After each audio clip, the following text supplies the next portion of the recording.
All right, we are back. All right, before this session begins, because it's going to be an amazing session, who's all here with me? Can I see in the chat who's here? And remember that the active chat, we're going to be selecting winners inside of this chat on free book giveaway right off the bat. Julia's here. Well, I know Julia's here because I saw her in the back in the back room. She's getting ready backstage. I guess the virtual backstage. Who's here? Let me see it. All right. Before you even begin, this is my last session here doing this right now. So can we all stand up, do some jumping jacks, take some deep breaths, be ready to embrace this powerful session because social media mastery is everything. Who's excited? The bucket hat guy's excited. Brittany, that's right. The bucket hat guy's excited. Who else is excited? I'm your favorite host, Amanda. You are my favorite attendee. Amanda wins a shirt just by that awesome post. Al, make sure you keep track of that. So we have so many amazing ladies jumping on this chat right now. And we're going to go ahead and select some winners off the bat because most of you are going to win books, shirts. We're going to make it happen. But more importantly, take a deep breath, get ready because this session is going to be amazing. So, named as a top thought leader and one to follow by Forbes and LinkedIn for nonprofits, and the one for 30 nonprofit IT influencers to follow in 2024. Julia Campbell is a wealth of knowledge when it comes to designing social media, storytelling strategies that help nonprofits share their mission across the digital landscape. An international keynote speaker and a host of an acclaimed nonprofit podcast, she's written 2 books for nonprofits on social media and storytelling. And her online courses, webinars, and talks have helped hundreds of nonprofits make the shift to digital thinking. Woo! Come on. This is going to be so good. Also, with over 13 years of experience, Kate Myers Emery, PhD, has a proven track record of using experimentation, data, and creativity to transform complex stories into simple yet compelling content on social media, web, email, and other digital platforms. She uses depth of industry knowledge, natural curiosity, and background in anthropology to create innovative, inclusive, and human-centered stories in digital space. Stacey Houston is the executive director of 6degrees.org, a nonprofit founded by actor and philanthropist Kevin Bacon that uses social networking to amplify the unsung heroes and causes in communities everywhere. With over 8 years of experience in this role, she leads the organization's mission to connect people to critical resources, share stories from change makers, and leverage the power of celebrity to make positive impact. And we have Stacey, who is also CEO of Entertain Change, a social impact agency and cohort at the intersection of entertainment and philanthropy. She co-created the executive produced the #1 nonprofit podcast in the country, 6 Degrees with Kevin Bacon, which features guests from different fields of backgrounds who are making a difference in the world. And we have Lauren Fernandez, who joins us as an experienced CAMS team with lifetime experience using social media, plus 3 years of experience managing and creating content and strategy professionally. Before diving into the world of social media, Lauren was a public servant for the city of Chicago. Shout out Chi-Town. That's awesome. Where she worked tirelessly to support, advocate for her constituents. In her spare time, she'll often find her baking her way through a cookbook or working on New York Times crossword puzzle. Well, I'm pumped. Lauren, we need some recipes, but also, ladies, if you want to come join me on stage, we are ready. And of course, shout out Chi-Town. Everyone's doing that in here. But let's do it. We also need some recipes. So Lauren's got to give us a cooking recipe. Thanks, Ernie. That was awesome. All right, welcome all. Hi, thank you so exciting. How is everyone? Amazing. I mean, that's such a loaded question, right? Yeah. I mean, it was a warm welcome. And I'm sure the recipes if anyone needs them. So. Oh, yay. I don't bake or cook. So, but I like to collect recipes. So, I like in the chance that I might do that. My daughter likes to bake though. So yeah, I could look at some recipes, but I want to get us started because we're starting off a little bit late. So I'm not going to introduce everyone because I already did such great introductions. The topic today, social media, how to evolve your digital influence. But I mean, any question is on the table, any topic. So for everyone in the audience, feel free to put your questions in the Q&A and we will take Q&A as well later. And then, add your thoughts, add your feedback, add your animated GIFs in the chat for all of us. But I want to start us off with sort of an important question, something that I kind of struggle with answering because I get this question asked to me I think I'm going to start with Stacy. This is just the way I'm seeing my screen. So Stacy, we might go to you and then go to Kate and then go to Lauren.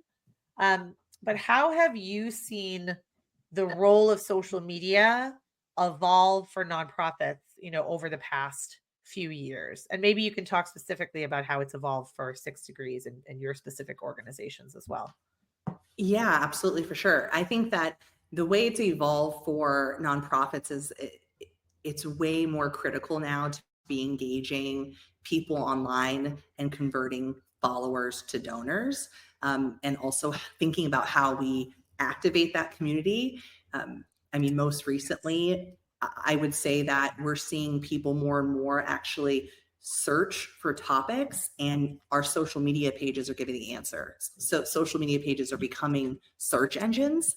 And because of that, you need to optimize your profiles on whatever platforms you are on, so that if people are searching for key phrases that you want to be relevant in and be a solution or answer to, that needs to be showing up on your social media and your profile, Instagram links that you share.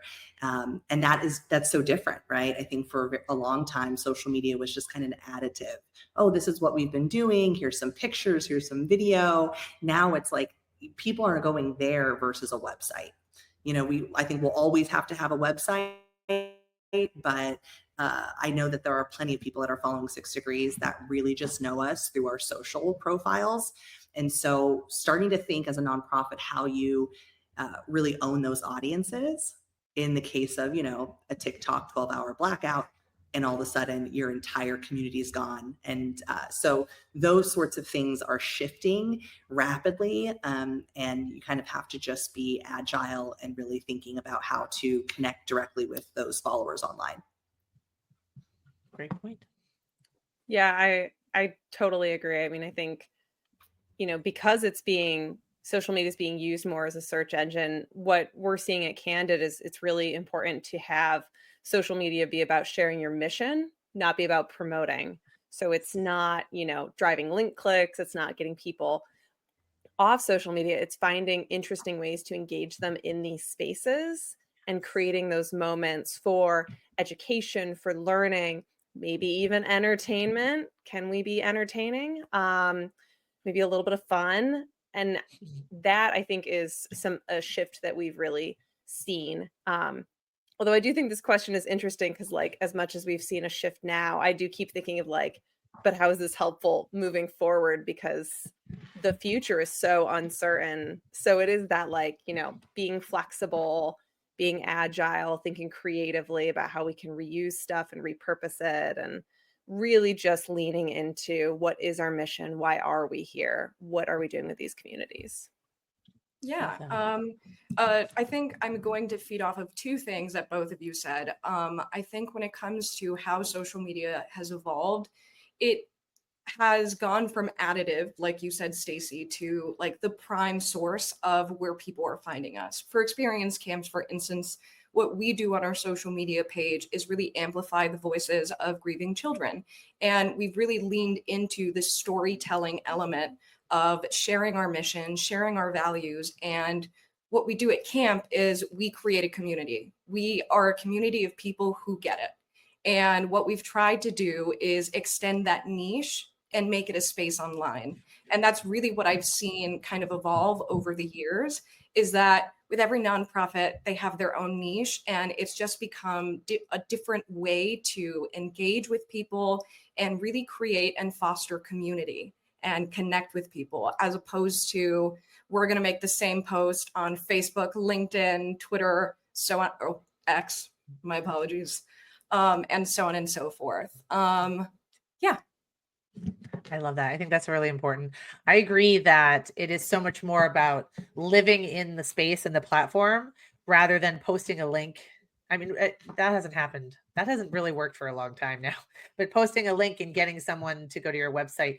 I do talk a lot about trying to effectively get people maybe once in a while off of the platform and sign up for your email list or make a donation, but that really can't be your primary focus. I completely agree. We have to look at these channels as TikTok, like TikTok, no one's getting off TikTok. No one's clicking on anything unless they're shopping and going out of TikTok. Like they want to be on it. Same with Instagram. They want to be on it and in it.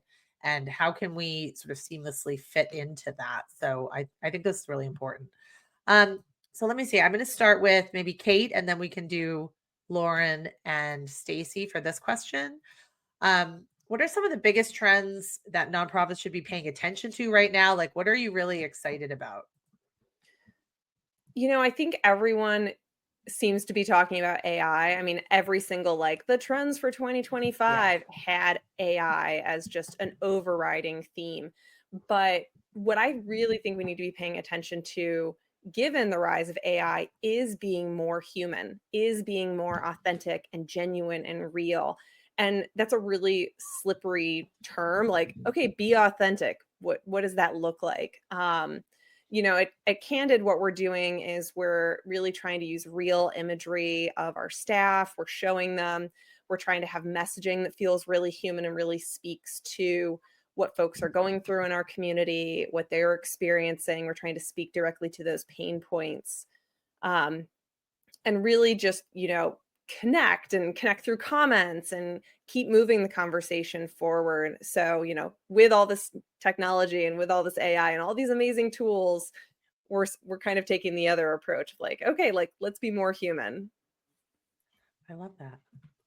Yeah, something that we're doing at experience camps is when it comes to trends, I think we hear that buzzword a lot, and it's really overwhelming, I think, to people who are entering social media, to really understand that trends are constantly moving and you don't have to jump on every one. And there's a certain level of awareness, I think, that we try and have and we try and fit into when it comes to what it is that we're participating in on trends. So for instance, kind of like you said, Kate, with AI, the up and coming AI and everyone kind of leaning into that, we at experience camps, we're a vulnerability organization. I think that there is a level of just remaining human and continuing to engage with people and lean into that community aspect that kind of speaks for itself and creates those trends. We can fit into trends like a silly TikTok sound or, something meaningful if we remain in alignment with our core values. So Love that. I would say with 6 Degrees, we are very, very focused on storytelling. That is one of our core offerings in terms of our programming and how we support, smaller grassroots nonprofits. And I would say that it's really important to follow trends around algorithms and shifts in algorithms. Video is king. It's been king for a while on certain platforms. What we're really seeing more is it on LinkedIn. Yeah. And when we were talking about not sharing links anymore, that's dead. I think we can learn a lot from entertainers, influencers, course creators, people that are really, really optimized how to get people to engage with their content. And whereas before with nonprofits, it would seem like unless you are a behemoth and you have tons of budget for marketing, you're already starting in an inequitable spot. Now with AI, I think that there are ways that you can use it to level up, that you shouldn't be afraid of it. You should lean in and utilize it to help with your storytelling.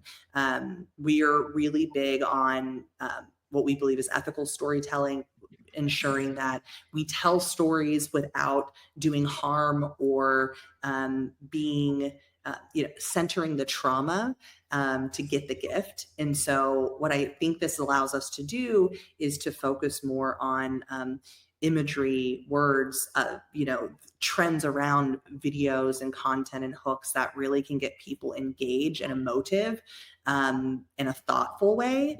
But it's been interesting to see that shift on LinkedIn and the growth that we've had just by being more engaged with our corporate donor and CSR type of communities. I think that's important. I'd love to add one. Sure, add to it. Yeah. So I think one trend that feels a little bit intimidating that we've really tried to lean into here at Experience Camps is leveraging influencer partnerships and relationships. Influencers are here to stay, and more often than not, according to like a Classy report, if I'm not mistaken, new next gen donors are 4 times more likely to learn about a cause through influencers and celebrities. So influencers are here to stay. And what we've seen and what has been most successful for us is partnering with influencers, is partnering with people who believe in what we're talking about. And by extension, you know, they're introducing an entirely new audience of people to our mission and something that they care about, and building trust and just brand awareness. And that is definitely something that I'd encourage people to lean into. And I think something that feels a little intimidating when hearing the word influencer, we think about like macro influencers that have 4 or 5 million. That's not the case. You know, you can connect with someone on 10,000 followers on Instagram with a more engaged audience than someone with 4 million. And they're more likely to interact with your cause and follow you and want to get involved. So I love that. Hey. Stacey, does 6 Degrees work with influencers? Just a few. We're obviously how do you find them, I guess would be the how do we question. find them? Yeah, absolutely. And then actually I want to ask Kate and Lauren that same question. That's a question that's in the chat. Yeah. Oh, it is. How Perfect. do you Yeah. how do you figure out where to start? How do you find them? And how do you make it work a win-win for everybody? Yeah, we have, a strategy in place. It depends on the campaign that we're doing.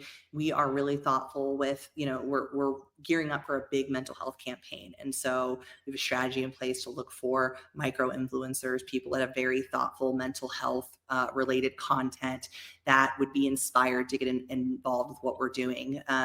And I think that when you focus that way, to Lauren's point, everybody wants Selena Gomez when they're doing a mental health campaign, and I hope you get her. But like it's going to be you don't want to just throw out all of these other amazing communities of people where these people are talking about it all the time, not in between films or projects, but like that is some of their core content, right? The PhDs, the people that are in these spaces. And so we are regularly looking to follow different influencers when we know we have campaigns up ahead, start engaging with their content, through our channels, resharing their content. So we're starting to build that kind of relationship online before we just like slide into their DMs like, hey, do you want to come and support us in this work? And so we're trying to be thoughtful. We use tools like IMDb Pro to reach out to some of them that have publicists or people that they work with, but a lot of them you can find their contacts even on their bios. So I think that you just have to be thoughtful and to really be looking for those that can best amplify their message and where it fits into their content. That's the other thing about, these influencers. They're going to want to make some user-generated content around this.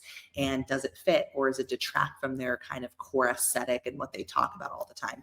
So to be thoughtful in that and to show that kind of shared mission alignment really gets people quite excited to help you do the work. Right. Okay. Kate, does Candid work with influencers? No, Candid does not work with influencers. Well, you work with your staff. They're kind of like influencers at this point. Yeah, we do have some staff members that like have their own followings, and we do have like an executive team plan to make our executives influencers. So we do make decisions sometimes of like, hey, this is content that would come better from a person and not from an organization. So we'll work with people at the, that are staff and just say like, hey, would you post this? We'll help write. And then Candid can repost from there. So we do turn our staff into our own influencers because they are influencers in the nonprofit sector because we're working for, serving nonprofit funder professionals. That's great. I'm so glad that was a trend that we talked about. Lauren, do you have any other tips on working with micro influencers or how to find them? Yeah. Research. Yeah. I'm a person who loves to research. I think that because the grief community and space online it's not small, but it's very niche. It's a bit easier for us to tap into and find people who get it. So for me, I'm constantly doing research, constantly trying to find people who have a grief connection, because at the end of the day, when we partner with someone, we want to partner with someone who gets it. We want our kids, we want our followers, we want the people in our Experience Camps community to feel reflected in our content. So that's definitely one thing. You can never research enough. And then I think the second thing that I'd suggest is, much like cultivating donor relationships, I think that it's often overlooked to cultivate a relationship with the influencers that you work with. At this point, I have dozens of influencers that I've worked with in the last year, and we're on a texting basis. And I think it's really important to make sure that the people you're connecting with are people you want to continue to remain in your community. And they want to feel like you care, because at the end of the day, if they care about your mission, then you should be caring about them. So cultivate your relationships as much as possible, and people will see that, it's organic content. You never want it to feel like an ad. The one thing that I push every time I meet with someone is, what can we do for you? Thank you so much for meeting with us. Is there anything that we can do for you? Thank you for being willing to make a video and making it as organic as possible and in line with your content. But what is it that I can try and connect you with? So yeah, I just really say connection. Connection is key, and that's how you're going to build trust with their audiences as well as yours. That's a really great point. And let's talk about budget. A question that I have, I'll do Stacy first, then Kate, then Lauren. How do you approach organic versus paid strategies in 2025? And how do you determine and strike the right balance? I know that's a huge question in the sector. How do we know what to be spending, or how do we know how to balance organic and paid? So I might say something shocking. We only do organic. We don't do any paid advertising, and we never have. The only time you'll see something come through paid that we're connected to is when we're doing some type of fundraiser or raffle with a third-party vendor, like your Omaze, your Charity Buzzes, those sorts of things. And then, they're kind of running those and generating them on the other side. We believe that the best campaign strategies can be done organically if they're thoughtful and they have the right partners. Something unique about 6 Degrees is that we do everything in collaboration. A lot of our campaigns are multiple organizations coming together. We believe in amplifying people under cause-related strategies. And so if we're doing something with mental health, you're going to see a wide range of different type of mental health organizations. Everyone's rolling up their sleeves. Everyone's bringing in influencers and partners, and 6 Degrees is creating the strategy, bringing in some additional influencers and media and that sort of support. But we definitely are not going to be very useful on the budget around this. So I'll pass it over to the other ladies that I'm sure have more experience in this piece of it. But for us, it's been a great strategy, and we tend to just use the funding that we have around marketing for the content curation. Interesting. Awesome. Kate, what do you guys do? Yeah, so at Candid, organic and paid are actually in 2 separate departments. So I also only do organic social media. We have a smaller budget that we use to do some paid experiments when we want to test things. We've used it before to test which words Facebook doesn't like for ads, to figure out which are gonna be denied and which are gonna be okay. But we really kind of, they are separate. So I also don't do as much paid. But we do work really closely together to make sure that our paid and our organic complement each other. I think there's something really off when someone has a great paid campaign and then you go and look at their organic and there's nothing there. or vice versa. You know, you seeing all this great organic stuff and then you get served up this ad and you're like, what is this? So I think, you know, regardless of how much budget you have to do this, it really is important that they work together, and that if somebody is getting one experience or the other, that they feel cohesive, they feel like they're working. Yep. Great. We also don't we also don't That's so really do- interesting. We don't. I think the extent to which we do paid social is I've launched like a few very targeted ads specifically Yes. for our Beyond the Bunk programs, which are Yeah. community based. But beyond that, most of what we do is organic social. And I think I think the fact that all of us are so in tuned with organic social is just like a testament to like understanding Yes. our audiences, you know, that investment in our audiences, knowing that we are in tune with like what they're engaging with, and we're giving them what they want as well as offering them the information that they need, is really, I think, the best part of organic social. You know, as long as you understand the platform that you're on, you understand your audience, you understand what it is exactly that like what space you're taking up online, I think that you can honestly go by just doing organic social and doing your thing. Yep. I think that's fantastic. It's so interesting because I think that it is very challenging if you do not have this audience built up already and this trust and engagement to start from scratch. So that's what I see a lot of nonprofits are like, oh, I haven't been posting on Instagram for a year, so maybe I'll, you know, invest a little bit of money in ads to kind of ramp it up or give it a little boost. But you heard that here everywhere, everyone. You heard that here. You do not have to pay for ads. We don't have to make Mark Zuckerberg richer. We certainly don't need to do that to get any impact. So, oh, I love the cat. His name is Miso. He's very nosy. Oh, yes. Well, cats are. So, something that I see a lot of nonprofits struggling with, maybe Kate, I'll start with you and go to Stacy and then Lauren.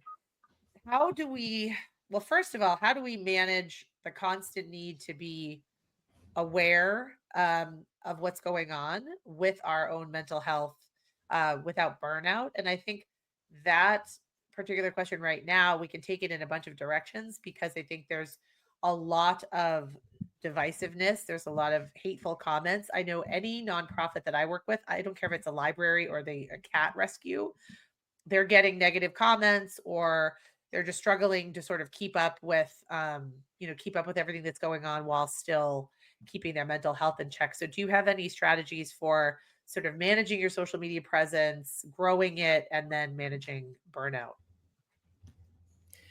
Yeah, you know, I think it's first off just setting like really realistic expectations for what you're going to do with social media, understanding, you know, it's a marathon, it's not a sprint. You're in things for the long haul. So like you need to stay healthy for that because you're not going to build an organic audience in a week. You're not going to go viral probably.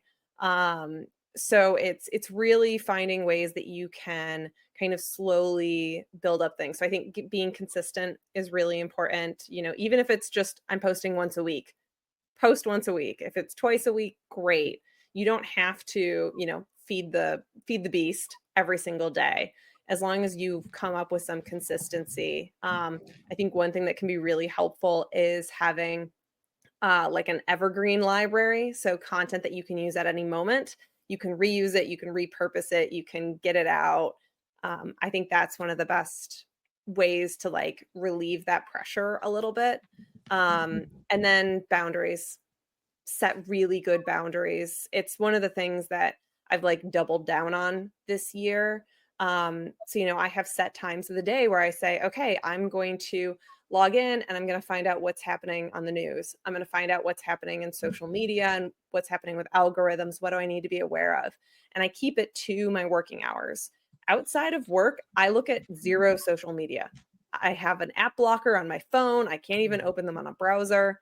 I prevent myself completely from looking on it. And like, that's what I need personally to be healthy and to work in this industry long term. So I'm informed and I'm on top of it when I'm in my working hours. Outside of that, I'm not looking. That's I love awesome. that so much, Kate. That's really smart. Having that strategies, like we have a small team and we have had people on our team that are like, hey, so I have to get rid of social media for a couple of weeks to like reset. And it's like, okay, like we will figure that out because it is important to prioritize that. We do have a really great free resource guide, Nonprofit Social Media Mastery. And I think we're offering it through a text link. So hopefully someone can drop that in the chat for everyone that's in here. But just to kind of add to what Kate is saying, I think that it can feel overwhelming because it is, if you're looking at the entire scheme of social media, YouTube to Instagram, it's all completely different and sometimes a lot of different skill sets. So I like to say, like, let's focus on those stages that you're growing in one at a time. Find out where your audience is really liking certain amounts of content and focus there for some quick wins to build that confidence. Because, it's like with anything that we do, if we're starting to get some positive feedback, we're going to feel better. We're going to, want to be encouraged to keep going. For platforms that might be more challenging, something at 6 Degrees that we find is we have very positive kind of inclusive audiences on one platform, and like other platforms we're like, yeah, what has happened over here?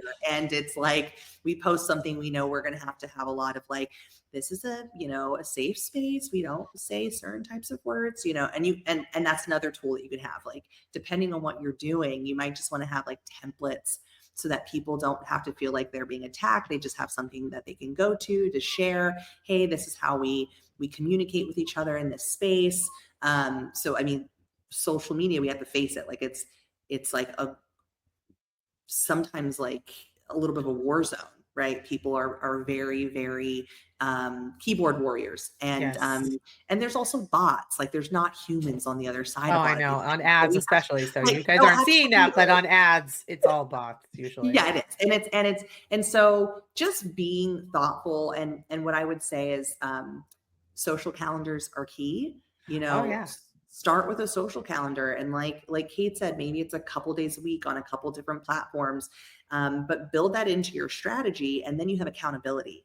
It's like, well, you said next week on this day that you're going to post this. Like, where are we at in the content creation? Is it drafted? Is it approved? Like, is it ready to go? Is it in your social media, tool that you're using, whether it's Buffer or Hootsuite or what have you? So I think there's just ways, like, start somewhere, but quick wins somewhere where you have like a positive, engaged audience is always a nice place to start. I love that. Yeah. I think to the burnout piece, it can, grief is heavy. Grief is heavy, and we're in the grief space. And at the end of the day, like, most of what we're doing is amplifying the voices of grieving children. And there are a lot of boundaries. I've had to learn and lean into a lot of boundaries. I think in our particular case here at Experience Camps, I am more likely than ever at any other in any other position I've held as a social media manager to filter out certain words. There's a level of appropriateness. So that's one part, I think, of having boundaries online and dealing with burnout, is just making sure that I'm protecting our kids and I'm protecting members of our community. I think for me personally, similar to you, Kate, I have like work blocks.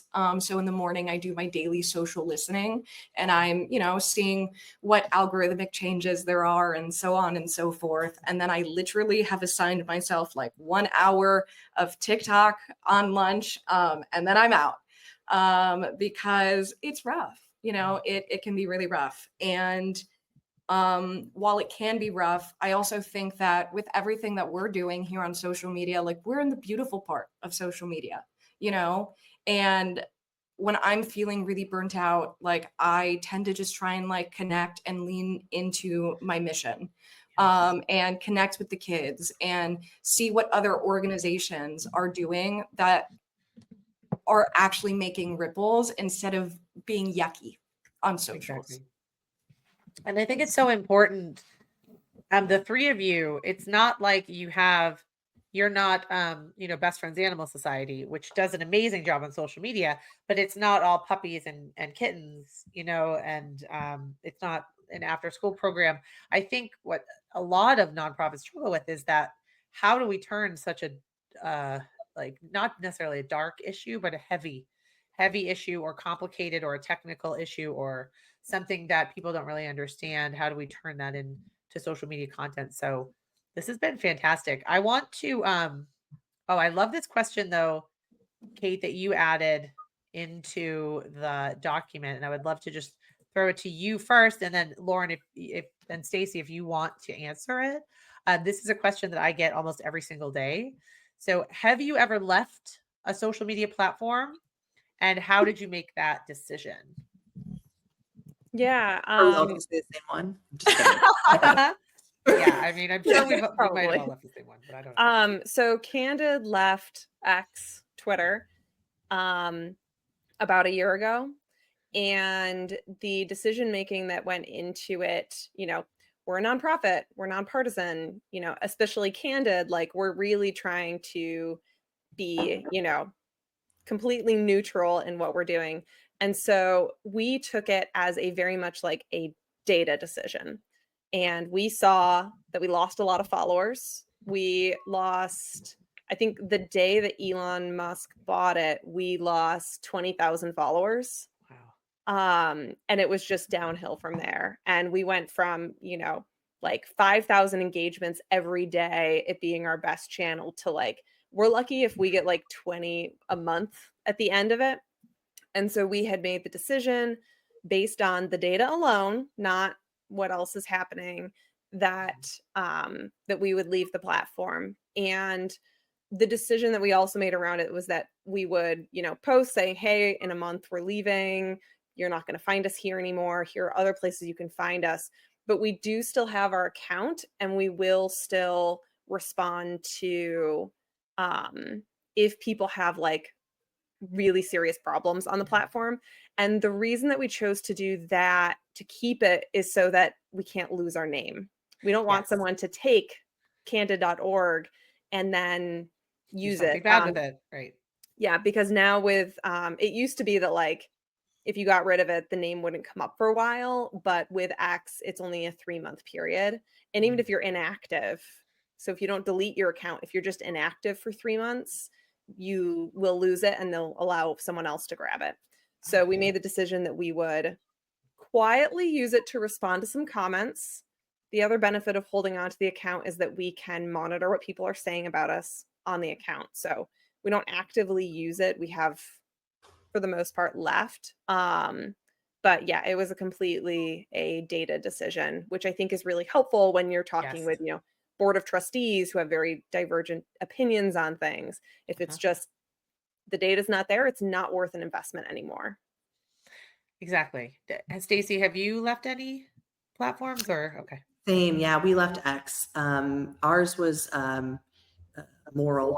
I feel we just couldn't do it. I felt like it was we saw that we were just getting a lot of like, it was more of a negative sentiment, a lot more posts that went against like our stance on equity, justice.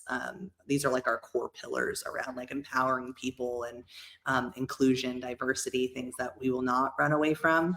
And so it just was not a place that we wanted to spend time anymore. And we decided to just focus all of our time and resources on the communities that we're still operating, we feel like, with the intent to try a little bit better at keeping people safe. Yep. What about you, Lauren? Same here. Same thing. It was a value-based decision. We're nonpartisan, but at the end of the day, what we are is for the kids. And we needed to make a call that was representative of grieving children. And X isn't in alignment with our values, and it's an unsafe space. I think I really like that all of these arguments could appeal to a board to say you could really have the argument, here's the changes that this platform has made that we don't agree with morally, but also here's really the data that shows it's not like we're leaving hundreds of thousands of people in the lurch. And that's what I've been seeing, especially people struggling to leave Meta because they have Facebook groups that are lifelines to people. They Mhm. have, Instagram accounts that are providing like vital information to marginalized, like underrepresented groups. So for them to leave, it's just such a struggle. I think it's just something that as social media managers and marketers and nonprofit leaders, we just have to constantly take into account. So I think we're headed to time. We're almost at time. I want to ask this question from the audience. I think maybe I can start. We'll do Stacy, Kate, and Lauren again. I'd love to hear your perspective on this. The question is, if we focus more on sharing the mission than on soliciting donors, or you could say advocacy, you could say getting a conversion, how do we make the argument to the board that social is important when all they look at is ROI? Yeah. I've been in this conversation with a nonprofit. Like, can you guarantee me ROI in the first 3 months? And I have to say, I know. Yeah, no, that's not how it works, because it's about trust. It's Yes. about them getting to know you and to getting to know your organization, the impact your organization is making. I like to turn it back on my board members and say, you guys are a working board. There are opportunities here for you to help with donors in a different way as well when you're really concerned with the ROI. But I truly think that when we are talking about social media, it is an asset in terms of how we connect with audiences, but it shouldn't be looked at as a conversion rate. Like, it shouldn't be looked at as just a really tactical thing that you do. Transactional is the word I'm looking for. It shouldn't be a transaction. And I would encourage them not to think of it that way, because people don't want to be thought of that way as a transaction, especially in terms of the capital M mission, as I call it, right? Like, we are going to see a huge wealth transfer to Gen Z. And I think there's going to be shifts in how people give and why they give. And a lot of these people currently are on social media. And so trust the process. It's a long game. It's building these relationships, and you can focus on more traditional strategies when you're looking for the ROI. Absolutely. Yeah, I think one of my favorite things to do, although I wouldn't frame it this way to a board, is to destroy people with data.